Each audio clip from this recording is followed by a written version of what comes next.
Hello students, welcome back to my YouTube channel As Per Science. My name is Shubham and today we are going to start with part 2 and the first topic is heredity and evolution. So let's start with our basic. So the very first point, that what exactly is DNA? Alright, so let's see. First of all, suppose this is a cell. This is a cell. This is nucleus, right? This is a human cell. This is cytoplasm, right? This is our nucleus. Now inside this nucleus there is a presence of one molecule called as DNA. Alright, first of all क्या आपको DNA का position समझा? DNA कहाँ पे present होता है? तो DNA nucleus के अंदर प्रेजेंट होता है, ठीक है। सेल में जो भी न्यूक्लियस होता है उसके अंदर हमारा डीएनए प्रेजेंट होता है। ये था very first point, DNA is present inside the nucleus. Now the structure of DNA, this DNA is a double helical structure, ठीक है। डीएनए का स्ट्रक्चर देखो ऐसे होता है, डबल हेलिकल, ओके। दो डीएनए के स्ट्रैंड्स होते हैं जो कि एक साथ में कॉइल हो जाते हैं, ओके। अगर मैं इसे वर्टिकल में निकालता हूँ तो देखो ऐसे दिखता है कुछ तो डीएनए, ऑलराइट, ठीक है। ये जो दोनों के दोनों स्ट्रैंड्स है वो एक साथ में कॉइल होते हैं, ऐसे कॉइल होते हैं, ऑलराइट।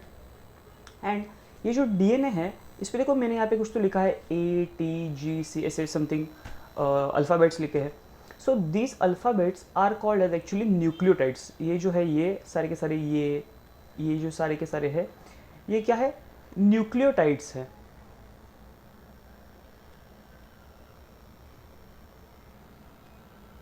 ठीक है। इन्हें क्या बोलते हैं? ये जो सारे के सारे अल्फ़ाबेट्स है ये सारे क्या है? न्यूक्लियोटाइड्स। टोटल 4 टाइप के न्यूक्लियोटाइड्स होते हैं, A, T, G and C। ये 4 टाइप के न्यूक्लियोटाइड्स प्रेजेंट होते हैं डीएनए में। एक्चुअली ये न्यूक्लियोटाइड से ही डीएनए बनता है, ठीक है। जैसे कि देखो ये पहले वाला T न्यूक्लियोटाइड, उसके साथ A, फिर G, फिर C, ऐसे एक मॉलिक्यूल जब साथ में मिलते हैं तो एक हमारा कंप्लीट डीएनए बनता है, okay. DNA is a nothing but sequence of nucleotides, ठीक है। सो ये जो सारे के सारे डीएनए है वो न्यूक्लियोटाइड्स है वो साथ में मिलकर एक डीएनए बनाते हैं, ठीक है। तो ये चीज़ आपको याद रखनी है। टोटल 4 टाइप के न्यूक्लियोटाइड्स होते हैं, ATGC। अगर आपको इनका फुल फॉर्म याद रखना है तो A for adenine, T for thymine, G for guanine, C for cytosine. ये आपको याद रखने की ज़रूरत नहीं है, जस्ट मैंने आपको थोड़ा इन्फॉर्मेशन के लिए बता दिया। बट ये जो सारे के सारे न्यूक्लियोटाइड्स है वो डीएनए में प्रेजेंट होते हैं। टू बी मोर स्पेसिफिक, ये न्यूक्लियोटाइड से डीएनए हमारा बनता है। नाउ डीएनए को हम क्या कहते हैं? जेनेटिक मटेरियल, ठीक है। जेनेटिक मटेरियल क्यों कहते हैं? बिकॉज जेनेटिक मटेरियल एक यानी ऐसा मटेरियल जो कि हमारे जीन्स में प्रेजेंट होता है, ठीक है, या फिर ये एक जनरेशन से नेक्स्ट जनरेशन में पास ऑन होता है, ठीक है। जैसे कि जो भी डीएनए हमारे मदर एंड फादर का होगा वही डीएनए हमें पास ऑन होता है, वही हमारे भी जो नेक्स्ट जनरेशन होगा उसी में वही डीएनए पास ऑन होगा, ठीक है। ऐसा नहीं जो कंप्लीट सेम डीएनए होता है, ऐसा नहीं होता, ठीक है। मदर एंड फादर का डीएनए मिक्स होता है एंड वो मिक्स्ड वाला डीएनए हमारे बॉडी में आ जाता है। सो जो भी material generation to generation pass on होते हैं, एक generation to next generation, next to next to next, ऐसे मटेरियल को हम कहते हैं जेनेटिक मटेरियल। एंड हमारे बॉडी में सिर्फ और सिर्फ डीएनए ही ऐसा है जो कि जेनेटिक मटेरियल है, ठीक है। बट ये जो जेनेटिक मटेरियल है ये सारे के सारे ऑर्गेनिज्म में डीएनए ही होता है, ठीक है। आप ह्यूमंस ले लो, प्लांट्स ले लो, एनिमल्स ले लो, देन फंगस ले लो, बैक्टीरिया ले लो, सब में जेनेटिक मटेरियल हमारा डीएनए होता है except virus. Except virus, because virus में जेनेटिक मटेरियल डीएनए नहीं होता, वायरस में जेनेटिक मटेरियल होता है आरएनए, ठीक है। यानी उनके एक generation to next generation RNA carry on होता है।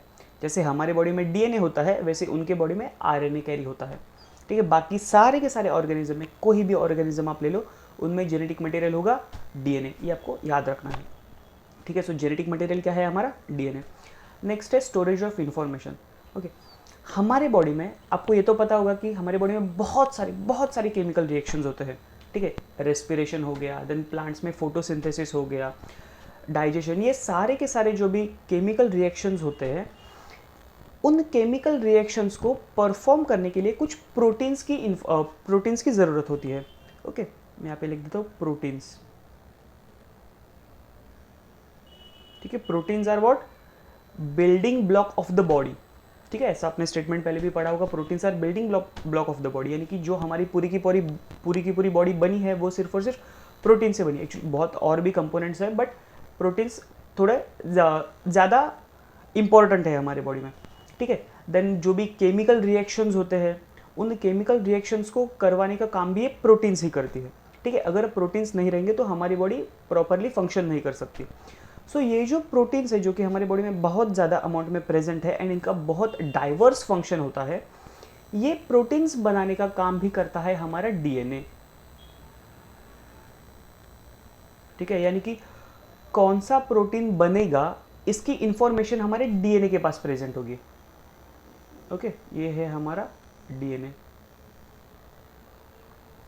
ऐसे होता है अटैच। सो ये जो न्यूक्लियोटाइड्स प्रेजेंट होते हैं, ठीक है, देखो ये एक न्यूक्लियोटाइड, ये जो सारे के सारे न्यूक्लियोटाइड्स है, इनके पास इंफॉर्मेशन होती है कि कौन सा प्रोटीन आगे जाके बनेगा। ओके, सो ये जो इंफॉर्मेशन होती है ये डीएनए में न्यूक्लियोटाइड्स के फॉर्म में प्रेजेंट होती है। ऑलराइट, जो भी हमारा प्रोटीन बनाना है, कौन सा भी प्रोटीन बनाना है, ठीक है, तो उस प्रोटीन का इंफॉर्मेशन कहाँ पे प्रेजेंट होगा? डीएनए में प्रेजेंट होगा। ऑलराइट, ये आपको याद रखना है कि डीएनए में हमारे पूरे बॉडी का इंफॉर्मेशन हमारा डीएनए में प्रेजेंट होता है, ठीक है। इट्स लाइक आपने कुछ मूवीज़ में देखा होगा कि खजाने का नक्शा होता है, ठीक है, वो एक संदूक में बंद से पूरा का पूरा नक्शा होता है जहाँ पे हमें जाके खजाना मिलेगा। सारे के सारे उस पर मैप्स में ऐसे रोड वीड दिया होता है, देन नदी, समुद्र, सो ऐसा वैसा कुछ दिया होता है। सो वो जो मैप होता है वैसा ही हमारा डीएनए होता है। डीएनए में हमारे पूरे बॉडी का इंफॉर्मेशन स्टोर होता है, ठीक है। सो आपको याद रखना है कि डीएनए में क्या होता है? स्टोरेज ऑफ इंफॉर्मेशन होता है। नेक्स्ट है जीन। अभी देखो, ये जो एक डीएनए है, ये नीचे वाला स्ट्रैंड देख लो आप, ठीक है, ये 2 स्ट्रैंड होते हैं, उसमें से ये एक स्ट्रैंड है, ठीक है। तो ये जो स्ट्रैंड है, इसमें कंप्लीट डीएनए पे इंफॉर्मेशन प्रेजेंट नहीं होता। वंस अगेन, जो भी ये स्ट्रैंड है वो पूरे स्ट्रैंड पे ये जो मैं हमने कहा ना, ये स्टोरेज ऑफ इंफॉर्मेशन, ये पूरे स्ट्रैंड में प्रेजेंट नहीं होता, कुछ स्पेसिफिक जगह पे ही होता है, ठीक है। समझो फॉर एग्जांपल, जो इंफॉर्मेशन है वो समझो यहाँ से स्टार्ट हो रहा है, ठीक है, यहाँ से स्टार्ट हो रहा है एंड यहाँ पे ख़त्म हो रहा है, ठीक है। सो देखो, इतना सारा डीएनए था, ओके, बट इसमें से सिर्फ इतने पार्ट पे ही हमारा इंफॉर्मेशन प्रेजेंट है, बाकी यहाँ पे इंफॉर्मेशन प्रेजेंट नहीं है, यहाँ पे भी इंफॉर्मेशन प्रेजेंट नहीं है, सिर्फ और सिर्फ इतने ही पार्ट में हमारा प्रोटीन का इंफॉर्मेशन प्रेजेंट है। सो इतने पार्ट को हम कहेंगे जीन, ठीक है। Gene is what? A segment of DNA, ठीक है। हम जीन को क्या कहते हैं? अ सेगमेंट ऑफ डीएनए, जिसके ऊपर इंफॉर्मेशन स्टोर होगी, ठीक है। कंप्लीट डीएनए को हम जीन नहीं कहेंगे। डीएनए में ऐसे पार्ट जिनके पास इंफॉर्मेशन स्टोर होगा उसी को हम कहेंगे जीन, ये भी आपको याद रखना है, ठीक है। नेक्स्ट, जो भी डीएनए होता है, it is present in each and every cell except RBC, ठीक है। सो जो हमारे बॉडी का कौन सा भी आप सेल ले लो, ठीक है, यहाँ पे हाथ का अगर सेल मैंने ले लिया है, फिर मैंने पैर का सेल ले लिया है, फिर मैंने से चिक का सेल ले लिया, कौन सा भी सेल ले लो, उसके अंदर न्यूक्लियस होगा एंड उस न्यूक्लियस के अंदर हमारा डीएनए प्रेजेंट होगा, ठीक है। अगर डीएनए प्रेजेंट नहीं होगा तो उस सेल की डेथ हो जाएगी। इसके लिए हर एक लिविंग सेल में हमारा डीएनए प्रेजेंट होता है। सिर्फ आरबीसी में नहीं होता, बिकॉज मैं आपको रीज़न भी बता देता हूँ, बिकॉज आरबीसी को क्या करना होता है? ऑक्सीजन कैरी करना होता है, ठीक है, ऑक्सीजन ट्रांसपोर्ट का काम करता है आरबीसी। इसके लिए उसको डीएनए की ज़रूरत नहीं है, उसको सिर्फ और सिर्फ उसके सेल के अंदर ज़्यादा मैक्सिमम जगह चाहिए टू कैरी ऑक्सीजन, इसके लिए हम उसमें से डीएनए को निकाल देते हैं, ठीक है। सो आरबीसी में डीएनए हमारा नहीं होता, बाकी सारे के सारे सेल्स में हमारा डीएनए प्रेजेंट होता है। तो आप कौन सा भी सेल ले लो, कान का सेल ले लो, पूरे बॉडी का अंदर का कोई भी सेल ले लो, उसमें डीएनए प्रेजेंट होगा, ठीक है। नाउ डीएनए जो होता है वो रेप्लिकेशन करता है, ठीक है। ऑब्वियस है, अगर आप जब एक छोटा सा कोई बच्चा होता है, ठीक है, छोटा सा ही होता है बच्चा, राइट। सो बच्चा तो नहीं है बट ऐसे छोटा सा होता है, एंड जब वो बड़ा हो जाता है तो ऐसे उसकी साइज प्रॉपरली ऐसे सब शेप एंड ऑल ऐसे, राइट। ड्राइंग इग्नोर कर दो, ड्राइंग, ऑलराइट। सो ग्रोथ होती है, राइट। सो वैसे ही जैसे ही एक सेल का, देखो ये एक सेल है, इसका मल्टीप्लिकेशन होके 2 सेल बन गए, ठीक है, 2 का 4, ओके। सो ऐसे सेल का डिवीजन होता है, जैसे सेल का डिवीजन होता है वैसे ही सेल के अंदर का डीएनए भी डिवीजन करता है, ठीक है, जिसे हम रेप्लिकेशन कहते हैं। To be more specific, DNA replication कहते हैं, ठीक है। अगर समझो मुझे एक सेल का ऐसे मल्टीप्लाई करके 2 बनाना है, ठीक है, तो सेल को डिवाइड करने के पहले हम डीएनए रेप्लिकेट करेंगे, देन हम आगे का सेल रेप्लिकेट करेंगे, ठीक है। सो इसके पहले डीएनए रेप्लिकेशन होता है, देन सेल बनता है। तो इस ऐसे 1 से 2, 2 से 4 ऐसे कंप्लीट बन के हमारे कंप्लीट ऑर्गेनिज्म बनता है, ठीक है। इसके लिए डीएनए कैसे मल्टीप्लाई होता है, तो with the help of DNA replication, alright. So ये था कुछ डीएनए का बेसिक्स जो आपको याद रखना है, ठीक है। ये मॉलिक्यूलर बायोलॉजी का सोल है डीएनए, ऑलराइट। सो ये कुछ इन्फॉर्मेशन आपको याद रखनी है, ओके। नाउ सपोज ये एक मेरा, देखो यूजुअली डीएनए कैसे होता है, ऐसे होता है, राइट। बट समझो मैंने इसको क्या किया, ऐसे जो स्प्रिंग होता है ना, स्प्रिंग की तरह डीएनए होता है हमारा। अगर आपने स्प्रिंग को अनकॉइल किया तो ऑब्वियसली एक स्ट्रैंड बन जाएगा। तो ऐसे ही ये 2 मैंने डीएनए, 2 डीएनए था मेरा ऐसा, एंड उसको एक डीएनए एक्चुअली उसे मैंने ऐसे अनकॉइल किया, ठीक है। जो पहले से स्प्रिंग की तरह था मैंने उसे खोल दिया, तो इसे स्ट्रेट स्ट्रैंड्स बन गए, ठीक है। सो ऐसे कुछ ये सारे के सारे न्यूक्लियोटाइड्स का अरेंजमेंट था वहाँ पे, ऑलराइट। बट क्या हुआ, due to some reasons, some any reason, XYZ reason, ये जो CGCT था ये चेंज होके TAG बन गया अपने आप, सडन चेंज, ठीक है। सो अगर डीएनए में सडन चेंज होता है तो ऐसे सडन चेंज को हम कहते हैं म्यूटेशन, ऑलराइट। ऐसे सडन चेंजेस को हम क्या कहते हैं, म्यूटेशन। यहाँ पे देखो 3 चेंज हो गया, ठीक है। ऐसे नहीं कि 3 ही होगा, 1 भी हो सकता है, 2 भी हो सकता है, 3 भी, या फिर बहुत ज़्यादा भी हो सकता है, ठीक है। सो ऐसे सडन चेंजेस को हम क्या कहते हैं, म्यूटेशन, ठीक है। So sudden change in the nucleotide of a gene is called as mutation. And देखो म्यूटेशन ना कभी कभी यूजफुल भी होते हैं, कभी कभी हार्मफुल भी होते हैं, ओके। यहाँ पे एक हार्मफुल म्यूटेशन का मैंने एग्जांपल दिया है, that is sickle cell anaemia, ठीक है। सिकल सेल अनीमिया एक डिसऑर्डर होता है जो कि म्यूटेशन की वजह से, ऐसे ही 3 न्यूक्लियोटाइड्स होते हैं ना, इसमें गलती से चेंज हो जाते हैं, जिसकी वजह से हमें सिकल सेल अनीमिया होता है। 3 न्यूक्लियोटाइड की वजह, 3 न्यूक्लियोटाइड चेंज की वजह से हमें सिकल सेल अनीमिया होता है।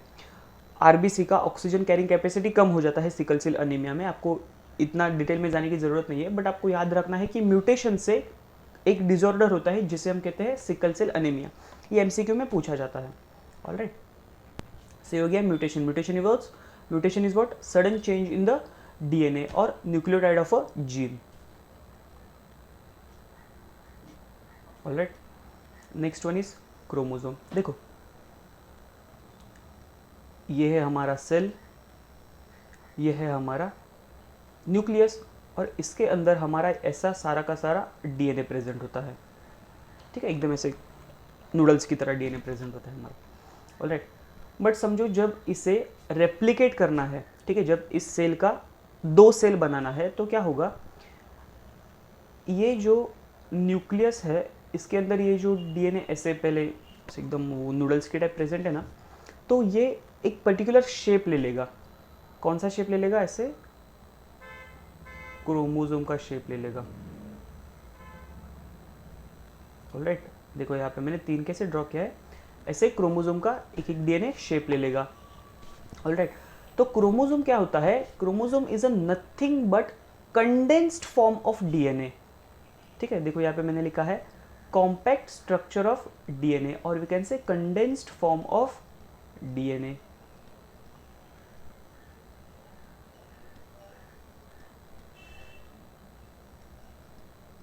ठीक है, पहले ऐसे देखो एकदम बहुत सारा डिस्क्रीट अमाउंट में डीएनए प्रेजेंट था, तो अगर मैंने एक डीएनए उठाया एंड उसे एकदम कॉम्प्रेस कर दिया, एकदम ऐसे कंडेंस कर दिया, एकदम ऐसे उसका छोटा सा स्ट्रक्चर बनाया, तो वो ऐसे दिखेगा। ठीक है, एंड इससे हम कहते हैं chromosome. So chromosome is what, condensed form of DNA और कॉम्पैक्ट स्ट्रक्चर ऑफ डीएनए। ठीक है, सो क्रोमोसोम कोई अलग मॉलिक्यूल नहीं है, वो हमारा डीएनए ही है। अगर मैं आपको अगर एनालॉजी बताऊँ तो देखो, सबसे पहले एकदम छोटा सा सेगमेंट क्या था, जीन, जो कि पूरे के पूरे डीएनए पे एक छोटा सा सेगमेंट था जिसे हम जीन कहते हैं। जीन का क्या बनता है, डीएनए, बहुत सारे जीन्स साथ में मिलकर क्या बनाते हैं, डीएनए, एंड डीएनए और ज्यादा कॉम्पैक्ट होकर क्या बनाता है, chromosome. Alright, alright. So number is constant in every body cells. Okay, again कोई भी हमारे बॉडी का सेल ले लो आप, ये हाथ से सेल ले लो, यहाँ से गाल से सेल ले लो, मेरे पैर से सेल ले लो, कहाँ से भी सेल ले लो, अगर उस सेल के अंदर हमारा जो डीएनए प्रेजेंट होता है, मैंने क्या बोला, वो डीएनए कंडेंस बन के क्रोमोसोम बनाता है, तो ये जो क्रोमोसोम बनाता है उसका नंबर हमेशा कांस्टेंट होता है। ह्यूमंस में बॉडी सेल्स होते हैं 46 chromo, in the body cells there are 46 chromosome. ठीक है, तो अगर आप मेरा ऐसा सेल लेते हो एंड उसके अंदर मेरा, आपका, किसी का भी ह्यूमन बींग का अगर आप सेल लेते हो एंड उसके अंदर अगर आप क्रोमोसोम देखते हो, तो उसमें कितने क्रोमोसोम्स मिलेंगे आपको, यहाँ पे जैसे मैंने 3 ड्रॉ किया है वैसे ही 46 क्रोमोसोम्स होते हैं। ठीक है, कितने होते हैं, 46 क्रोमोसोम्स होते हैं हमारे एक सेल के अंदर। ओके, सो देखो, हमारे बॉडी में 2 टाइप के सेल्स होते हैं, ये थोड़ा डिफिकल्ट कंसेप्ट है, आपको याद रखना है। ठीक है, हमारे बॉडी में 2 टाइप के सेल्स होते हैं। सबसे पहले होते हैं बॉडी सेल्स, ठीक है, दूसरे होते हैं जर्म सेल्स। ठीक है, बॉडी सेल्स को हम सोमेटिक सेल्स भी कहते हैं। ठीक है, 2 टाइप के सेल होते हैं, बॉडी सेल्स जिसे हम सोमेटिक सेल भी कहते हैं, दूसरा होता है जर्म सेल। ऑलराइट, सो आपको याद क्या रखना है, जो बॉडी सेल, अगर आप कोई भी बॉडी सेल ले लोगे, मेरा कोई भी बॉडी से अगर आप सेल लेते हो, तो उस सेल में कितने क्रोमोसोम्स होते हैं, 46 क्रोमोसोम्स होते हैं। हम ए 46 क्रोमोसोम को कहते हैं डिप्लॉइड। ठीक है, जिसे हम लिखते समय ऐसे 2n लिखते हैं, डिप्लॉइड। ठीक है, बट जो भी जर्म सेल्स होते हैं, ह्यूमन बॉडी में 2 टाइप के जर्म सेल्स होते हैं, मेल में होता है स्पर्म एंड फीमेल में होता है ओवम। ठीक है, सो स्पर्म एंड ओवम, ये जो दोनों जर्म सेल्स होते हैं, ये होते हैं हैप्लॉइड।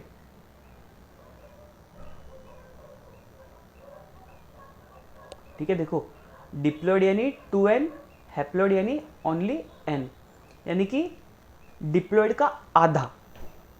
ऑलराइट, तो अगर मेरे बॉडी सेल्स 46 है, ठीक है, तो हैप्लॉइड सेल्स यानी उसका आधा, जो भी जर्म सेल्स रहेंगे उसमें कितने क्रोमोसोम होंगे, 23 क्रोमोसोम्स। ऑलराइट, वंस अगेन, अगर मेरा कोई भी बॉडी सेल आप लेते हो, कोई भी ह्यूमन बीइंग का बॉडी सेल आप लेते हो, तो उसमें 46 क्रोमोसोम मिलेंगे आपको, because all body cells are haploid. Okay, all somatic cells are, sorry, all body cells are diploid, all somatic cells are diploid, all body cells are diploid, उसमें 46 chromosomes होते हैं, but germ cells are always haploid. Alright, in female ovum is a germ cell which is a haploid, in the male sperm is a germ cell which is again a haploid, and अगर आप कोई भी haploid cell का chromosome count करते हो, तो वो हमेशा डिप्लॉइड से आधा होता है, हमेशा डिप्लॉइड से आधा ही होता है। सो जो यहाँ पे 46 था बॉडी सेल में, वहाँ पे स्पर्म में आएगा 23 एंड ओवम में भी आता है 23। Alright, germ cells are always haploid in nature, body cells are always diploid in nature. Okay, so देखो, ह्यूमन जर्म सेल यहाँ पे मैंने लिखा है, there are total 23 chromosomes. Okay, ये आपको याद रखना है।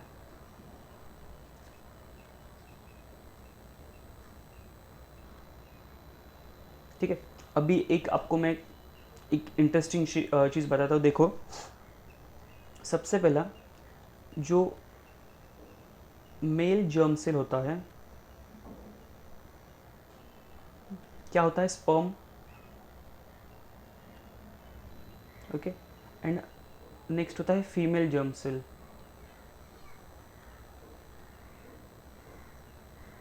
ये क्या होता है?